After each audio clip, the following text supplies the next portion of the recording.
We are not SEBI registered investment advisors. This video is only meant for educational purpose. Kindly consult your financial advisor before taking any decision for investment and trading.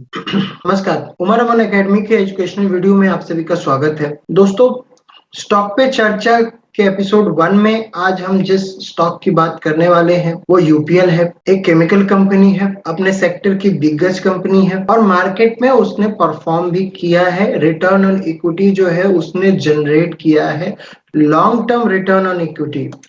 मैं यहाँ पे एक महीने एक साल की बात नहीं कर रहा हूं, मैं इसकी चार्ट जो है वो आप यहाँ पे एनएससी के चार्ट्स को जो है वो हमने 2007 से लिया है। तो आप वहां से अभी इसकी वैल्यू देख लीजिए कि अभी रिसेंट में जो है वो हाई जो बनाया है वो 864 का है और हमको जो लो दिख रहा है वो 43 का है। मैं आपको ये भी बता दूं कि ये सारे एडजस्टेड प्राइस है। इन बिटवीन कंपनी ने जो भी बोनस दिए होंगे, जो भी स्प्लिट किए होंगे, उन सारे का इफेक्ट सभी कॉर्पोरेट एक्शन का जो इफेक्ट है वो इस चार्ट पे आपको दिख रहा है। यहाँ पे जो है वो हम सभी चीज की चर्चा करेंगे कि अभी तक इसने कितना वेल्थ इन्वेस्टर को जनरेट करके दिया। हमने अभी तक आप लोग को जितने भी ट्रेडिंग सिस्टम सिखाए हैं, क्या वहां पे जो है उसने कोई सिग्नल दिया था, हम इस बात की भी चर्चा करेंगे। साथ ही साथ कुछ नए चीज को भी जानने की कोशिश करेंगे। तो आइए शुरू करते हैं स्टॉक पे चर्चा। यूपीएल, तो यूपीएल के अभी हम सिर्फ और सिर्फ मंथली चार्ट देख रहे हैं। मंथली चार्ट में हमको क्या दिख रहा है कि 2007, देखिए मैं हमेशा बोलता हूं कि आपको एक ट्रेंडिंग फेज चाहिए मार्केट में वेल्थ जनरेट करने के लिए, लेकिन ट्रेंडिंग फेज कब आएगा? देखिए, मार्केट में दो एनवायरनमेंट होते हैं, एक होता है एक्सपेंशन और एक होता है कॉन्ट्रैक्शन। और ये हमेशा जो है वो इनवर्सली कोरिलेट आप कह सकते हैं कि जब एक्सपेंशन आएगा तो उसके बाद जो है वो कंसोलिडेशन एक्सपेक्टेड है। जब कंसोलिडेशन हो रहा है तो उसके बाद एक्सपेंशन जो है वो एक्सपेक्टेड है। एक दूसरे को ये इंटरचेंज करते रहते हैं। पीरियड थोड़ा सा कम या ज्यादा हो सकता है, लेकिन market runs between contraction and expansion. इस चीज को आपको ध्यान में रखना होगा। तो ये जो ट्रेंडिंग फेज है उसके पहले के हिस्ट्री को आपको जानना पड़ेगा। तो आपको क्या देखना है कि एक कंसोलिडेशन फेज आपको चार्ट पे आइडेंटिफाई करना है सबसे पहली बात। और उसके बाद जब उसका ब्रेकआउट होता है तो फर्स्ट आप जो एग्रेसिव बाय जिसको कहते हैं, यदि, लेकिन हाँ, फंडामेंटल चेक जरूर कीजिएगा।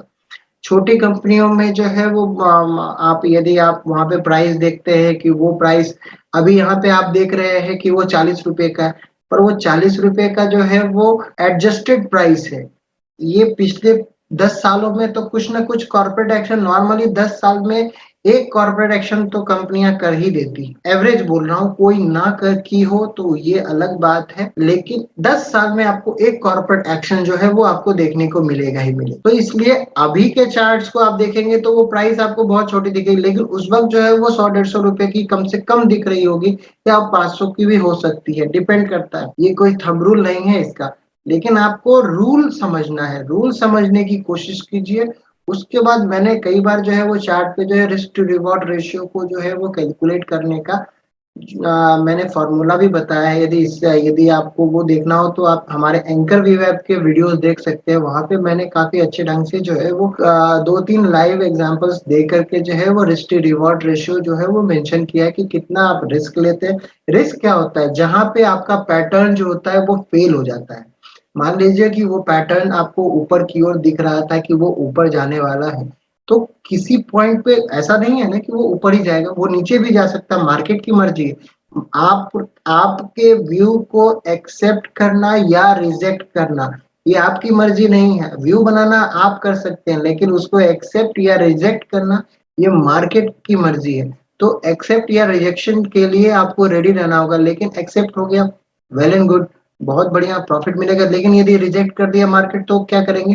तो उस वक्त आपको आपका स्टॉप लॉस जो है वो आपको सेव करता है। आपको वहां पे स्टॉप लॉस देखते हैं तो वहां पे आपको रिस्क टू रिवॉर्ड, क्या आप जितना रिस्क ले रहे हैं क्या उतना आपको रिवॉर्ड मिल सकता है। तो उस चीज के लिए जो है वो आपको एक कॉन्ट्रैक्शन पेज जो है वो आपको आइडेंटिफाई करना होता है। देखिए कॉन्ट्रैक्शन पेज जो है वो 5 साल का भी हो सकता है, 10 साल का भी हो सकता है और 20 साल का भी हो सकता है, 2-3 साल का भी हो सकता है। लेकिन आपको पेशेंसली उस समय का वेट करना है और एक बार जब उसका एक्सपेंशन हो जाए, फेल हो सकता है एक्सपेंशन, मतलब एक जो है वो ब्रेकआउट फेल हो सकता है। और इसीलिए हमने एक इंडिकेटर जो है वो यहाँ पे आप लोगों को सिखाएंगे, जो आपको साथ ही साथ वो जिस बुक में लिखा हुआ है हम आपको उस बुक का भी नाम आपको बताएंगे। मेरी आदत तो रहती है कि मैं बुक जो सोर्स है उसको भी मैं आप लोगों के साथ डिस्कस करता हूँ, तो कि आप फर्दर स्टडीज जो है, फर्दर रिसर्च जो है वो उस बुक को रेफर कर सकते हैं या और भी चार्ट्स देख सकते हैं। तो इसलिए मैं आपको अपने सोर्स को भी मैं बता दूंगा। हम यहाँ देख रहे हैं कि 2007 से लेकर के 2014 तक का लगभग यहाँ पे एक कंसोलिडेशन चार्ट पे दिखा। देयर आफ्टर जो है उसका ब्रेकआउट मिला हमको, रफली यदि देखें तो 100 रुपीज के आसपास, थोड़ा सा ऊपर नीचे हो सकता है, पर ब्रॉडर रेंज की बात मैं कर रहा हूँ यहाँ पे।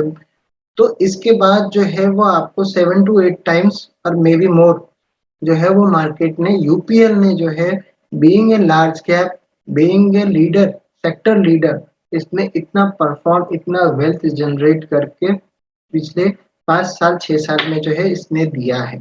तो पहला हमको कॉन्ट्रैक्शन आइडेंटिफाई करना है और उसके लिए जो है आपको किसी इंडिकेटर की जरूरत नहीं होती।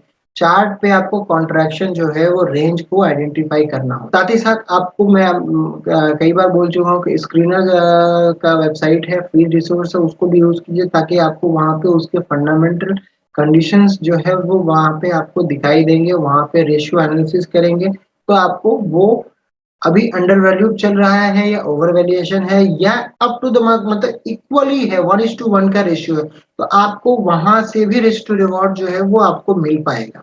यदि मान लीजिए इंडस्ट्री में और उसके वैल्यूएशन में ज्यादा का फर्क होगा, यदि वो अंडर वैल्यूएशन होगा तो नेचुरली जो है वो एवरेज पे जाएगा ही, यदि वो एक क्वालिटी कंपनी है।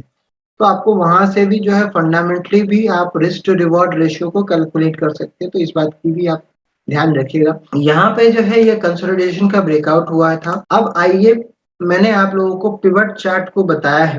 पिवट चार्ट में जो है वो अभी तक हमने 5 ईयर 1 ईयर डे ट्रेडिंग के लिए जो है वो हमने आपको डेली वीकली भी बताया है। लेकिन आज जो है वो हम एक दूसरे साइकिल को डिस्कस करेंगे, वो है 3 इयर्स। 3 इयर्स क्यों? यदि आप ज्ञान के बुक्स को पढ़ते हैं, देखिए साइकिल्स के बुक को पढ़ते हैं तो वहां पे 3 इयर्स की भी साइकिल जो है वो आती है। तो हम वहां पे पिवट फिर कैसे बनाएंगे? देखिए कई लोग बोलते हैं कि हमें ज्ञान की बुक समझ में, वेल एंड गुड, मुझे भी नहीं समझ में आती है, मान लीजिए बहुतों को समझ में नहीं आती क्योंकि वो नॉर्मल लैंग्वेज में दिखा नहीं। पिवट तो निकालना हमारे हाथ में है। हमको क्या चाहिए? हाई चाहिए, लो चाहिए, क्लोज चाहिए। वेल्स वेल्डर की बुक में तो बहुत ही इजी वे में जो है सो ट्रेडिंग रूल्स लिखे हुए हैं। यदि हम उसको फॉलो करते हैं तो हमको साइकिल पढ़ना है कि वहां पे साइकिल समझ गए कि 10 साल का साइकिल है, 3 साल का साइकिल है, 5 साल का, थोड़ा सा आपको रिसर्च करना पड़ेगा कि कौन सा साइकिल जो है वो आपके लिए फिट बैठता है। मैं यहाँ पे हर तरह के साइकिल्स को लेकर के एग्जांपल आप लोगों को लाता हूँ क्योंकि हमारा मोटिव है नॉलेज शेयरिंग। हम उन लोगों तक पहुंच पाए, उन लोगों तक जो है वो हम ये नॉलेज शेयरिंग कर सके जो लोग ट्रेडिंग कोर्स अफोर्ड नहीं कर सकते। तो यूट्यूब के माध्यम से हम उन लोगों को सिखा सके ताकि वो अपने फाइनेंशियल डिसीजन खुद ले पाए, खुद से जो है वो फाइनेंशियली इंडिपेंडेंट बन पाए।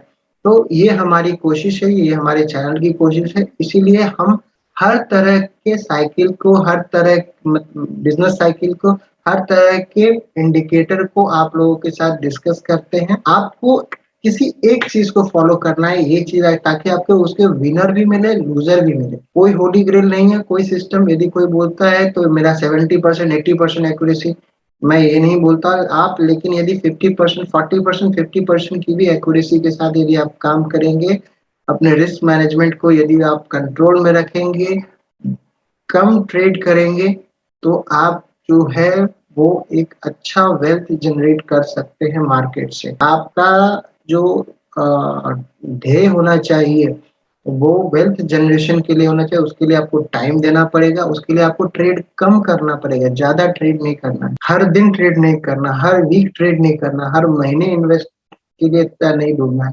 आपको अपने इस जो क्या कहेंगे, आपका जो उतावलापन होता है उस चीज को वो आपको जो है वो कंट्रोल करना होता है, ताकि मार्केट जो जैसे अभी बीच में जो है वो फॉल आया, तो आपको वो फॉल जो है वो आपको एंजाइटी देगा। तो वो जो है वो एंजाइटी ना हो, इसके लिए आपको अपने टेम्पटेशन को कि नहीं ट्रेड कर लेते हैं, ट्रेड कर लेते हैं, उस चीज को जो है वो आपको कंट्रोल करना होता है। तो आज जो है वो हम 3 इयर्स का साइकिल लेंगे। 3 इयर्स में जो है वो 3 इयर्स कंजिक्यूटिव आपकी मर्जी है कि आप उसको कहाँ से काउंट करते हैं। हमने यहाँ पे ट्रेडिंग व्यू पे लकीली क्या है कि ट्रेडिंग व्यू ने जो है वो काफी अच्छा फ्री सोर्स जो है वो हमको दे रखा है। यदि आप यहाँ पे जाएंगे, मैं इसीलिए बार बार एक्सपेरिमेंट करके आपके सामने लाता हूँ। ये देखिए, auto daily, weekly, monthly, quarterly, yearly, bi yearly, tri yearly, सारी चीज जो है इसमें आपको दिए हुए हैं। 5 और 10 साल का भी पिवट निकालना चाहें तो आप निकाल सकते हैं। तो इस चीज को जो है वो ध्यान रखिएगा। मैं R1 या S1, आप बाकी सारे भी आप ले सकते हैं। R1 S1 इसलिए है क्योंकि हम यहाँ पे टू एक्चुअली लिखा हुआ है बुक में 2 डे, लेकिन क्या है, 2 पीरियड वैल्यू रिलेशनशिप को, 2 पीरियड वैल्यू रिलेशनशिप मतलब हम ये पीरियड प्लस एक प्रीवियस जो है टाइम फ्रेम का, दोनों को जो है वो हम कंबाइन करके मार्केट का ट्रेंड निकालने की कोशिश करते हैं। तो इसलिए जो है वो हम यहाँ पे सिर्फ और सिर्फ R1 S1 को लिया है, फिबो पिवट को यूज किया है। ट्रेडिशनल को भी आप यूज कर सकते हैं, गैन को भी कर सकते हैं, आपकी मर्जी है। आप यहाँ पे किसी भी तरह के कैमरेला को भी यूज कर सकते हैं। मैं चूंकि हम सिखा रहे हैं तो हम हर तरह के चीज को, एग्जाम्पल्स को जो है वो आप लोगों से शेयर करते हैं। तो इस चीज को आप ध्यान रखिएगा। तो यहाँ पे देखिए, ये जैसा कि मैंने बोला था कि वो एक कॉन्ट्रैक्शन होता है, तो ये रहा कॉन्ट्रैक्शन। उसके बाद जो है ये आउटसाइड वैल्यूएशन बना, क्योंकि ये देखिए ये वैल्यू जोन था, उसके आगे जो है वो उसको ओवरलैप किया। ये वैल्यू जोन ऐसा था, दूसरा जो है ये बना, यानी कि आउटसाइड। हम क्या बोलते हैं, ये आउटसाइड बार होता है ना, ये इनसाइड बार हुआ। यदि इन दोनों को देखें तो ये इनसाइड बार है, लेकिन यदि इसके रेस्पेक्ट में ये तो आउटसाइड बार हो गया। तो उसी तरह से आउटसाइड जो है वैल्यू रिलेशनशिप R1 S1 का हो गया। ये R1 S1 जो है वो बिल्कुल इसके अंदर है, तो यहाँ पे जो है वो आउटसाइड हो गया। यहाँ पे जबकि देखिए आप इसमें जो है वो इनसाइड हो जाता है, यानी कि कंसोलिडेशन। यही चीज आपको ध्यान देना है। यहाँ बहुत ही नैरो रेंज बना, यहाँ आउटसाइड बना उसके रेस्पेक्ट में, यहाँ इनसाइड बना उसके रेस्पेक्ट में। तो आप यहाँ पे ऑलमोस्ट 3 वैल्यू जोन को देख रहे हैं, यानी कि 3 इयर्स, 3 × 3 9 इयर्स। आप 9 इयर्स के जो है वो आप वैल्यू जोन को जो है वो कॉन्ट्रैक्शन को देख रहे हैं, 8 से 9 साल का कॉन्ट्रैक्शन। तो नेचुरली यदि 8 से 9 साल का कॉन्ट्रैक्शन का ब्रेकआउट होगा तो आपको जो है वो वेल्थ ही क्रिएट करके करने वाला है। लेकिन एक आपको ये ध्यान देना होगा कि ये फेल हो सके, तो उसके लिए जो है वो आपको अपना रिस्क जो है वो देखना है कि वो कहाँ पे फेल होगा। तो ये एक्सपेंशन जो है वो यदि यहाँ पे हो रहा है तो ये यहाँ पे फेल हो जाए। R1 का यदि ब्रेकआउट ले रहे हैं तो नेचुरली यदि S1 का ब्रेकडाउन हो गया तो वो हमारा सेटअप फेल हो गया। तो ये आपका रिस्क है, S1 का ब्रेकडाउन होना आपका रिस्क है। तो इस चीज को आप ध्यान रखिएगा। तो यहाँ पे हम ये कॉन्ट्रैक्शन था, उसके बाद हमको R1 का जो है वो एक्सपेंशन मिल रहा है। अब इसके बाद क्या, इसके बाद जो है वो हमारा देखिए कि हमारा ओवरलैपिंग जो है वो अप ट्रेंड का एनवायरनमेंट हमारा है। अप ट्रेंड का ये ब्रेकआउट हुआ, ये 2014 में यूपीएल का ब्रेकआउट हुआ। देयर आफ्टर जो है वो पहला S1 का रिट्रेसमेंट कब हुआ, ये 2020 फर्स्ट रिट्रेसमेंट जो हुआ S1 का जो है वो आपको 2020 में आपको देखने को मिला। और अभी जो है वो वापस से जो है वो एक हाई बना करके, मतलब 300 से लेकर के 850 तक का हाई बनाया और अभी वहां पे ट्रेड हो रहा है। तो अब एंट्री के लिए क्या करेंगे, तो एंट्री के लिए जो है वो मैंने आपको बहुत ही सिंपल सा तरीका बताया है, वो है हमारा एंकर वी पैर। आपको मैंने एक आपको ब्रेकआउट बताया, पिवट बताया, अब हम दूसरी बता रहे हैं कि हमारा जो है वो एंकर वी वेब जो है वो आपको, ये हमने लो लगता है सेलेक्ट किया हुआ है, यहाँ पे यस हाई कर दिया, यहाँ पे भी जो है वो हमने हाई कर दिया। तो आपको हाई प्राइस से जो है, हाई प्राइस से आपको एंकर वीवैप को जो है वो प्लॉट कर देना है। आपको यदि मंथली पे कर रहे हैं तो आप उसको वीकली पे चले जाइए, और वीकली पे जब जब वो आपको ब्रेकआउट देगा डब्ल्यू पैटर्न के साथ, डब्ल्यू पैटर्न मीन्स ये ब्रेकडाउन आपको, तो ये हाई क्रॉस होना चाहिए, तो ये गया नीचे, एक टेस्ट हुआ, दूसरा ये रहा डब्ल्यू पैटर्न, यहाँ पे ये फेल होगा, ये हमारा रिस्क हुआ। पहला तो ये टारगेट आप ये रख सकते हैं कि इसका रिट्रेस होगा नहीं होगा, मार्केट है, आपको आप सिर्फ सेटअप को फॉलो कर सकते। तो ये जो है सो इसने इसको क्रॉस भी किया है इसके बाद, यानी कि ये लगभग 500 पे को रीगेन करने के बाद ये 800 साढ़े 800 तक गया है, यहाँ पे 800। तो 500 से 800 तक का जो है वो आपको इसने, इस विवेप ने सफर तय किया है। एक आपको यहाँ पे आपको दिख रहा होगा ब्रेकआउट के बाद यहाँ से जब हमने किया तो एक करेक्शन हुआ, R1 आपको देखिए यहाँ पे जो है वो, इससे पहले मैंने अपने पुराने वीडियो में जो है वो फिबो का रिट्रेसमेंट आपको दिखाया है। यदि आपने एंकर वीवैप का वीडियो नहीं देखा तो उसको देखिएगा, तो उसमें आपको हमने फिबोनाची रिट्रेसमेंट को किस तरह से यूज किया जाता है एंकर वीवैप के साथ, तो हमने उसको चार्ट पे एनालिसिस करके दिखाया है। अभी आप हमको, मैं आपको यहाँ पे पिवट पे दिखा रहा हूँ, तो पिवट R1 का इसने सपोर्ट किया, सपोर्ट कहाँ पे लेता है वो हम डिसाइड नहीं कर सकते, लेकिन सपोर्ट लेने के बाद यदि वो सपोर्ट रियल होगा तो वो विवेक को रीगेन करेगा, ये ध्यान में रखना है। कौन सा सपोर्ट वो लेगा, R1 लेगा, S1 लेगा या पिवट लेगा, वो उसको डिसाइड करने दीजिए, लेकिन आपको कंफर्मेशन वो तब करे देगा जब वो एंकर विवेक को रीगेन कर लेता है। तो इसने यहाँ पे एंकर विवेक R1 को सपोर्ट लेने के बाद एंकर विवेक को जो है वो रीगेन किया, हमारा ये हाई का रीटेस्ट जो है वो होना था, हुआ। ब्रेकआउट के बाद जो है ये फर्स्ट करेक्शन था, इसने किसी भी पिवट को सपोर्ट नहीं लिया इन बिटवीन। हालांकि मैंने यहाँ पे प्लॉट नहीं किया है, यदि आप यहाँ पे प्लॉट करेंगे तो हो सकता है पिवट लाइन आपको दी। पिवट लाइन जो होती है वो high plus low plus close by 3 होती है। R1 और S1 जो है होता है उसका अलग से फॉर्मूला होता है, वो आप किसी भी गूगल में कर सकते हैं। पिवो के लिए जो है वो पिवट में जो है वो पिवो रेशियो ऐड कर दिया जाता है, जैसे 0.382 ऐड कर देंगे रेंज का तो वो हमको R1 हो जाएगा। यदि ट्रेडिशनल पिवट ले रहे हैं तो 2 इंटू पिवट माइनस लो हो जाएगा। तो ये सारे फॉर्मूला है, हमने पिवट पे भी वीडियो बनाए हुए हैं पहले भी, वो आप फॉलो कर सकते हैं। वहाँ पे हमने पूरा फॉर्मूला भी वहाँ पे डिस्कस किया है। बुक का भी नाम आप वेल्स वाइलर की बुक को करें या जॉन पर्सन की बुक को करें, मार्क टी-शर्ट की बुक को करें या पिवट बॉस फ्रैंकलिन ओकोआ की करें, ये चारों बुक जो है वो पिवट सिस्टम पे लिखी हुई है, तो आप इसको फॉलो कर सकते हैं। तो यहाँ पे इसने ये 3 इयर्स का पिवट है, मैं आपको ये फिर भी बताऊंगी, ये कोई डेली वीकली मंथली नहीं है, ना ही ईयरली, ये 3 इयर्स का है। तो यहाँ पे जो है वो 3 इयर्स के पिवट का सपोर्ट लिया, देयर आफ्टर उसने एंकर विवेक, आपको देखना है कौन से पिवट को दे रहा है सपोर्ट लेने के बाद, यदि वो स्ट्रेंथ होगा उस स्टॉक में ऊपर जाने का तो वो एंकर विवेक को रीगेन करेगा, और रीगेन करने के बाद हाई को क्रॉस कर सकता है। तो पहला आपको कंफर्मेशन एंकर विवेक से ही मिल जाता है, तो इस चीज को जो है वो आप ध्यान दीजिएगा। अब इसके अलावा एंकर विवेक की हमने यहाँ पे बात कर ली, अब हम बात करेंगे, अब मैं इसको रिमूव कर देता हूँ, अब हम बात करेंगे हमारे आज के दूसरा जो मैंने आपको न्यूली एक इंडिकेटर बताया है वो है बॉलिंगर बैंड। बॉलिंगर बैंड में हमने क्या किया, 20 स्टैंडर्ड पीरियड रहने दिया, हमने स्टैंडर्ड डेविएशन में 2 की जगह 1 कर दिया।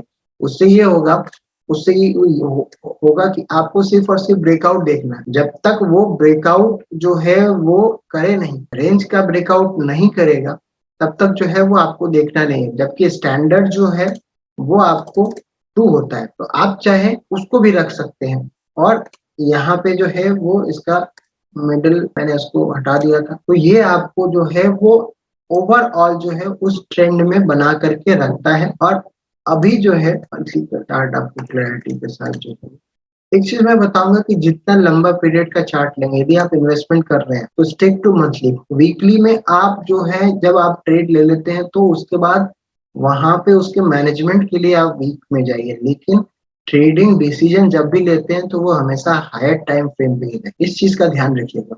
क्योंकि छोटे टाइम फ्रेम में जो है विपशो बहुत ज्यादा आते हैं, मार्केट का नॉइज, अभी आपने देखा कि एक दिन जो है वो मार्केट एकदम गिर जाता है, दूसरे दिन जो है वो उसको पूरे हाई को क्रॉस कर लेता है। इस तरह का जो मार्केट न्यूज का जो इफेक्ट होता है वो आपको लॉन्गर टर्म में जो है वो चला जाता है।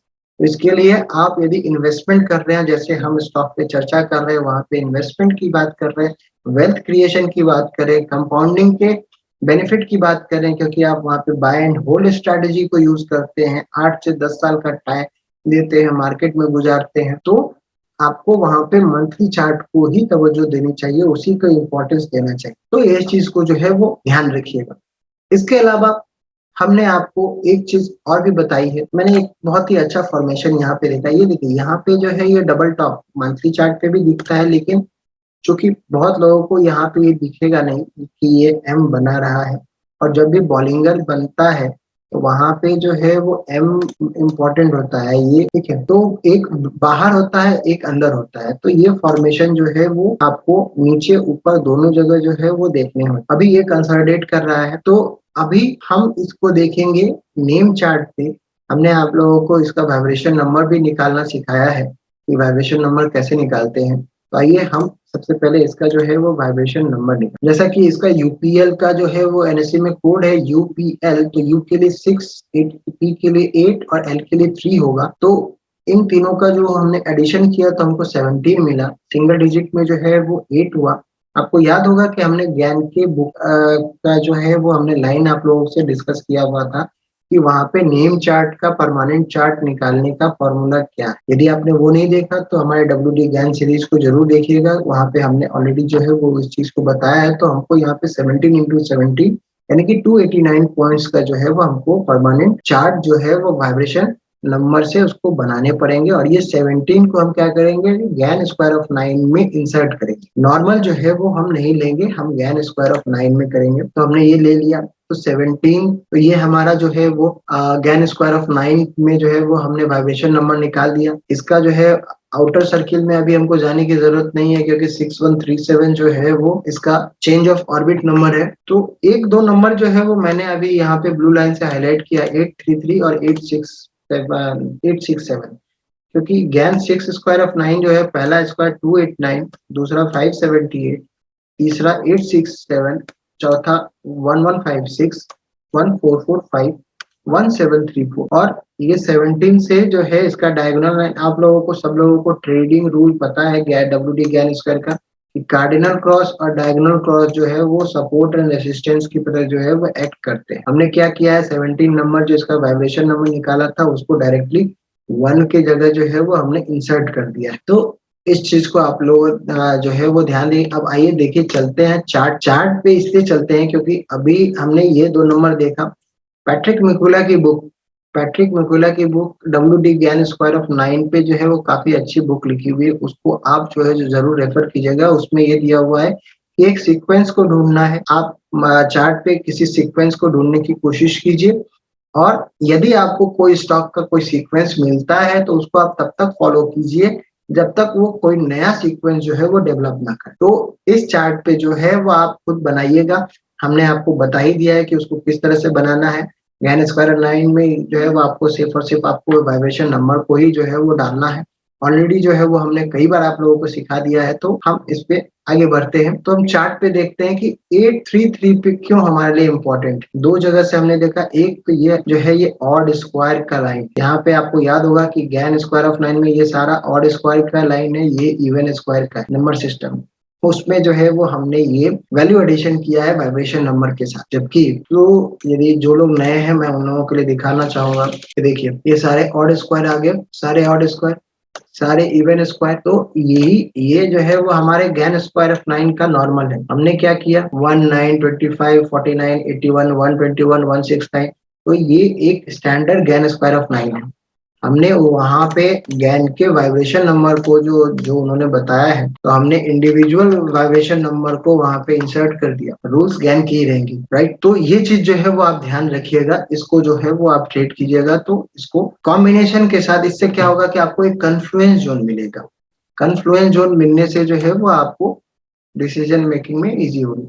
तो यहाँ पे अभी हाई देख रहे हैं हम 864, यहाँ पे हाई देख रहे हैं 864, 844, और हम वो वीकली टाइम फ्रेम पे एक बहुत ही अच्छा, यहाँ पे हम यदि टेक्निकली जो लोग जानते हैं वो लोगों को पता होगा कि इसको जो है वो डबल टॉप कहते हैं। तो यहाँ पे एक डबल टॉप फॉर्मेशन जो है वो वीकली चार्ट पे यूपीएल में देखने को अभी हमको मिल रहा है। गैन नंबर पे, गैन वाइब्रेशन नंबर पे जो है वो हमने देखा है कि हमको यहाँ पे 833 ये हमारा ऑड स्क्वायर वाले लाइन पे है, डायगोनल लाइन 45 डिग्री पे है, तो एक 833 पहला नंबर होता है, 867 जो है वो गैन 6 स्क्वायर ऑफ लाइन से जो है वहां पे आया। तो दो नंबर जो है, दो सीक्वेंस जो है वो आपको यहाँ पे इस चार्ट पे, यूपीएल के चार्ट पे और वाइब्रेशन के चार्ट पे जो है वो आपको मिल रहा है, वो भी वीकली चार्ट पे है। तो ये काफी ज्यादा इम्पोर्टेंट लेवल है, नंबर है, आप लोग इसको ध्यान दे सकते। तो ये हमने जो है वो इसको डिस्कस कर लिया है, इसके वाइब्रेशन चार्ट को भी डिस्कस कर लिया, इसके वाइब्रेशन नंबर को भी निकाल लिया। आइए वापस चलते हैं। तो आज जो है हमने स्टॉक पे चर्चा में यूपीएल को लिया था, उसमें हमने उसके कॉन्ट्रैक्शन और एक्सपेंशन फेज को किस तरह से आइडेंटिफाई करते हैं हमने उसको देखा। 3 इयर्स पिवट को भी देखा, 3 इयर्स जो साइकिल है उसको हमने पिवट पे यूज, देखिए रूल्स यदि साइकिल बोलेंगे नहीं समझ में आएगा, लेकिन हमने उसका 3 इयर्स का पिवट निकालना तो बहुत ईजी है, हाई लो क्लोज से निकाल लिया।